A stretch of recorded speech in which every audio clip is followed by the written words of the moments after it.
Okay, so today we are watching lesson 4-3, which is transforming the absolute value function. Okay, we're going to chunk this lesson in 2 days, so we're just going to do day 1 today. So we're going to be identifying transformations of the absolute value function. And then we're also going to be doing a little bit of graphing today. So make sure you have the note sheet for day 1 that goes along with this video and something to write with. Okay. So the absolute value function is the f of x is equal to that absolute value of x. So remember, absolute value has those bars around the variable that we saw when we did absolute value equations in the past. But this function, the absolute value of x, is what we call a parent function.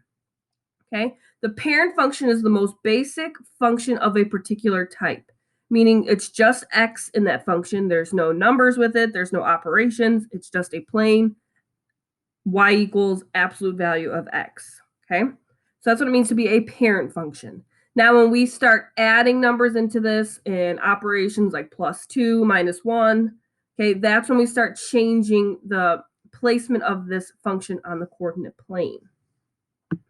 All right, so that's why the parent function is the basic function, and then any modifications we make to it is going to shift that function around. Okay, which is what we're going to be doing today is transformations. So they can be performed on the parent function to produce a new function. Okay, so it's generally going to have the same look to the function. It's just going to be different placement on the coordinate plane. Okay, so an absolute value function will have a shape of a V. So let me show you really quick in my calculator. So if I go to the y equals so I can graph it, the absolute value function is under the math menu. If you go under the number where it says ABS, that means absolute value. If I click that, I just have the absolute value of x. So if I graph that, you can see that it kind of has a V shape, a sharp corner there, and the vertex of this function will always be at the origin. The vertex is always at 0, 0. Okay, so that's our parent function. So when we start putting in transformations, like a vertical transformation, that's going to move that shape of the graph up and down the y-axis. Okay, and then we have horizontal transformations that's going to move the graph left or right. So that V shape is going to move from the origin and it's going to go left or right. Okay, so let's look at how a graph shifts. So vertical shifts, we call that the K, and that moves the graph up or down. So there's kind of this general form that we're going to be looking at, which is this right here. Okay, so anytime we have something outside the absolute value bars, so a plus K or a minus K, that's going to shift our graph up or down. Now take a second and kind of use your intuition. If we have a plus K, which way do you think that's going to move the graph? And if we have a minus K, which way do you think? Okay, so plus K is going to move the graph, what do you think, up or down if it's plus? Well, if your intuition was right, hopefully you said that that's going to move the graph up K units. Okay, and if we have the absolute value of x minus something, so minus outside the absolute value bars, that moves the graph down K units. Okay. So let's identify some of these transformations here. So we just have some basic problems. So if you notice this -9, this +7, this -6, all of those are outside the absolute value bars. So that's telling me that that's an up or down shift. So if I look at this, since it's -9, that's telling me that this graph would go down 9. So remember, the parent function starts at the origin. This graph, however, would start at 0, -9. It would move 9 units down. Okay, so in B, the absolute value of x +7, that +7 there is telling me that this graph is going to go up 7 units. So what would you say for C? If we have the absolute value of x -6, what does that graph do? Hopefully you're catching on that a minus is going to move the graph down. So it's going to go down 6 units. Okay, so here's some kind of visuals of this. So if we describe the transformation of the graph, again, the parent function would look something like this. It would start at the origin. It still has that same V shape though. The shape doesn't change. Only thing that's changing here is our vertex point, we call this. So compare that vertex point with the vertex point of our graph that was already there. What happened? Well, that graph just went, looks like up. And how many units up did it go? Looks like it went up 3. Okay. So you guys look at E. What do you think is going to happen if this graph, okay, again, the parent function, if I draw that in, has a vertex at the origin.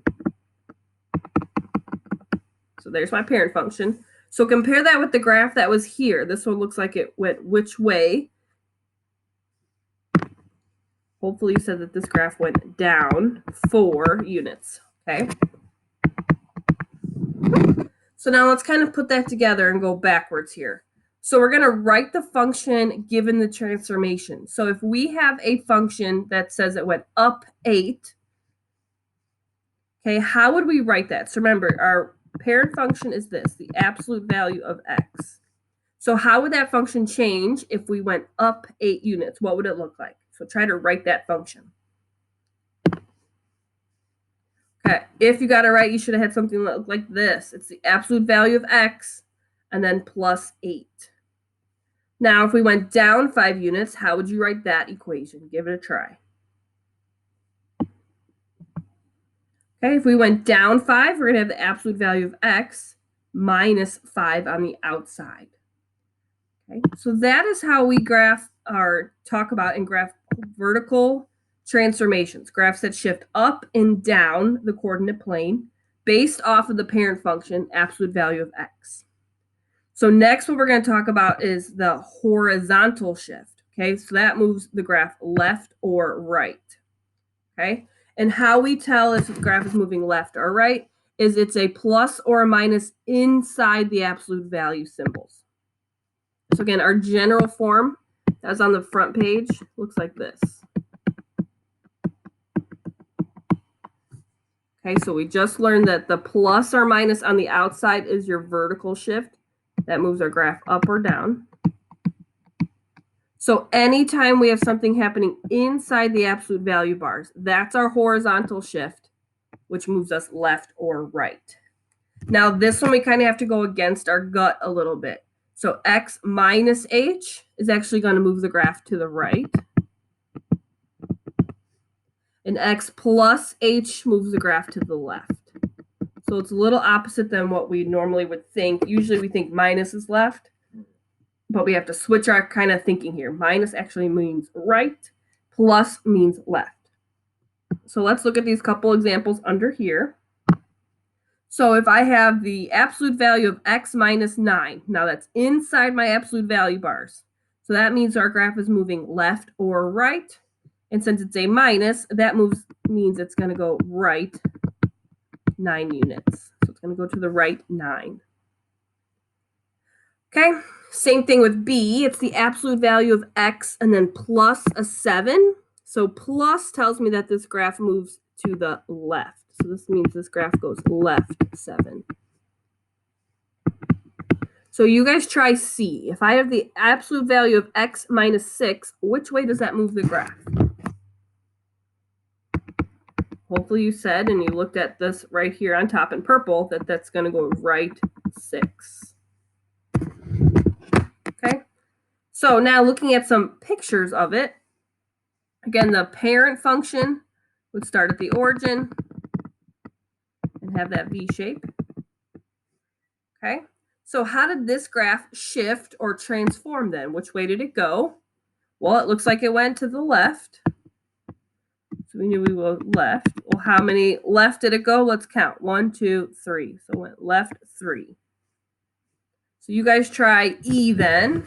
Remember, the parent function starts at the origin. So how did this graph shift? Well, hopefully you said that this graph just went to the right 1 unit. All right.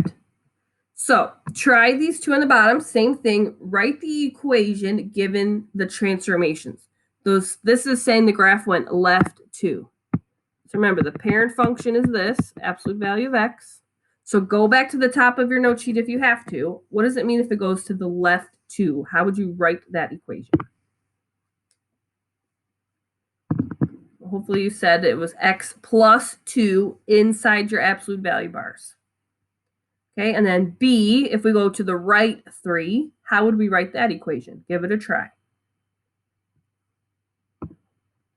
So right 3 would be the absolute value of x minus 3. Okay, so now we're going to put it together here. So example 5 says identify the transformation, and then we're going to graph it. So if I look at A here, I have 2 transformations. So remember, the parent function is just the most basic form of the function, the absolute value of x. I'm going to just put a little PF for parent function. So anytime we add a number to the function, it's going to shift our graph. So that's how you can kind of tell how many shifts you have based on how many numbers you have in the problem. I see a minus 3, and then I also see a minus 2. So again, if I go back to the top here, I'm going to kind of bring it so I could see the whole thing. If it's x minus h inside the parentheses, that's our left or right shift. Minus moves it right, plus moves it left. If we have anything added or subtracted outside the absolute value bars, plus moves it up, minus moves it down. Okay, so back to our problem here. So I have a x minus 3 inside the parentheses. So that tells me right away minus 3 is going to move it to the right 3. And then since I have a minus 2 on the outside of the parentheses, that means it's going to go down 2. So again, compare our parent function. Normally the parent function starts at the origin. So I'm just going to kind of mark that with a little X so we know where we're starting. And from that point, I go right 3, down 2. So that's where our new vertex is. And then I just got to draw in my V shape. So when we graph these, the only point I actually care about that you graph correctly is that vertex. So as long as you have the vertex in the correct spot and the right shape to the graph, you're going to get everything correct, okay? So now let's look at B. What are those transformations here that we're going to have? We have the absolute value of x plus 4 and then plus 1 outside of the absolute value bars. So how does that shift our graph? Think about that for a second. Okay, well, the plus 4 is going to move this graph to the left. So we're going to go left 4. And then the plus 1. The plus 1 moves our graph up 1 unit. So again, the parent function always starts at the origin, 0, 0. But our graph now is going to shift. And how do we shift it? We go left 4 and up 1. So here's our new vertex. So after that, I just draw in the correct shape, and I have it done. Okay. All right. So final thing you guys are going to try here is to write the function. So I have 2 transformations here. So again, our parent function is the absolute value of x. So anytime it moves left or right, that goes inside the absolute value bars. Anytime we have an up or down, that goes outside the absolute value bars.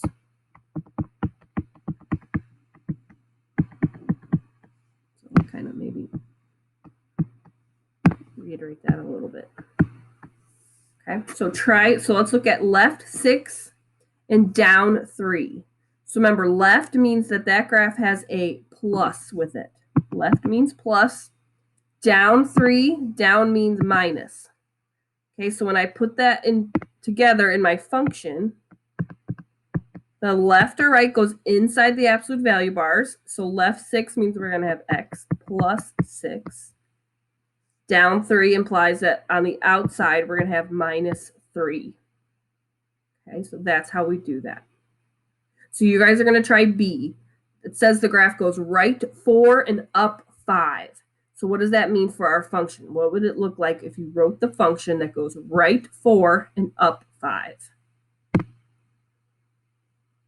Hopefully you have this. Y equals the absolute value of x minus 6 plus 5. Because if something goes to the right, that's a minus, and it goes inside the absolute value bars. If we have something that is up, that means it's a plus, and that goes outside the absolute value bars. Okay.